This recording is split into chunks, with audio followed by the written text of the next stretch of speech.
Kemerdekaan Indonesia terlahir dari perjuangan para pahlawan yang panjang. Salah satunya adalah sejarah dan perjuangan Jenderal Sudirman untuk kemerdekaan Indonesia. Dikutip dari laman Perpustakaan Nasional, Jenderal Sudirman lahir di Bodas Karangjati, Rembang, Purbalingga, 24 Januari 1916. Ayahnya bernama Karsit Kartawiuraji dan ibunya bernama Siem. Sudirman memperoleh pendidikan formal dari Sekolah Taman Siswa, sebuah sekolah yang terkenal berjiwa nasional yang tinggi. Kemudian, ia melanjut ke HIK dalam kurung Sekolah Guru Muhammadiyah, Solo. Ia lebih banyak tinggal bersama pamannya yang bernama Raden Cokrosunario setelah diadopsi. Ketika Sudirman pindah ke Cilacap pada 1916, ia bergabung dengan organisasi Islam Muhammadiyah dan menjadi siswa yang rajin serta aktif dalam kegiatan ekstrakurikuler. Berikut ini adalah perjuangan Jenderal Sudirman I. Perang gerilya. Melansir buku sejarah Jenderal Sudirman di Kabupaten Bantul, Jenderal Sudirman memimpin perang gerilya yang berlangsung selama 7 bulan. Dalam menjalankan peperangan tersebut, kondisi fiis Sudirman dalam keadaan sakit berat. Hal itu membuatnya harus ditandu untuk memimpin pasukannya. Sudirman memimpin perjuangan gerilya dengan berpindah-pindah dalam keadaan kesehatannya yang semakin menurun. Meski dalam kondisi tersebut, Jenderal Sudirman telah menjelajahi wilayah gerilya di daerah selatan Yogyakarta, Kresidenan Surakarta, Madiun, dan Kediri. Akhirnya, Belanda bersedia mengadakan perundingan dengan pihak Indonesia.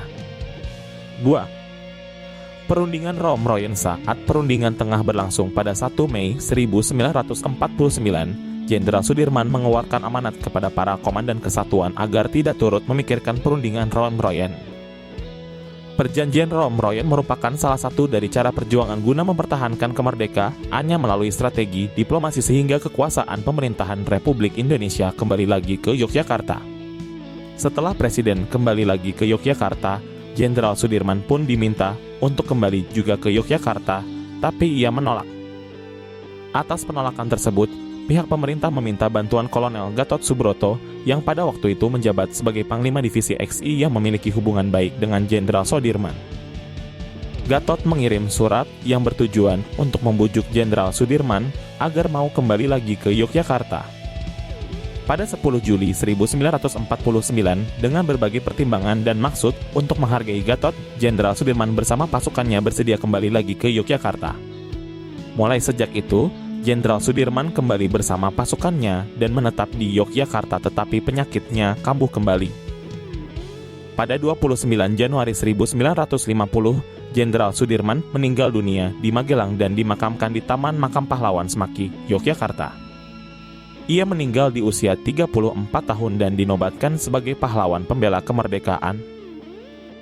Peran Jenderal Sudirman. Tercatat beberapa peran penting Jenderal Sudirman dalam mempertahankan kemerdekaan Indonesia sebagai berikut. Mengusir sekutu pada 12 Desember 1945, Kolonel Sudirman memimpin TKR mengusir sekutu dari Ambarawa dalam mempertahankan kemerdekaan Indonesia dari pengaruh sekutu. Memimpin peta pada awal proklamasi kemerdekaan Indonesia, Sudirman memimpin pasukan pembela tanah air dalam kurung peta dalam merebut senjata dari tentara Jepang yang ada di Indonesia. Menjadi ketua kepada 23 Agustus 1949, pemerintah membentuk Badan Keamanan Rakyat dalam kurung BKR. Sudirman diangkat menjadi ketua BKR untuk wilayah Banyumas. Demikian sekilas sejarah perjuangan Jenderal Sudirman. Semoga bermanfaat.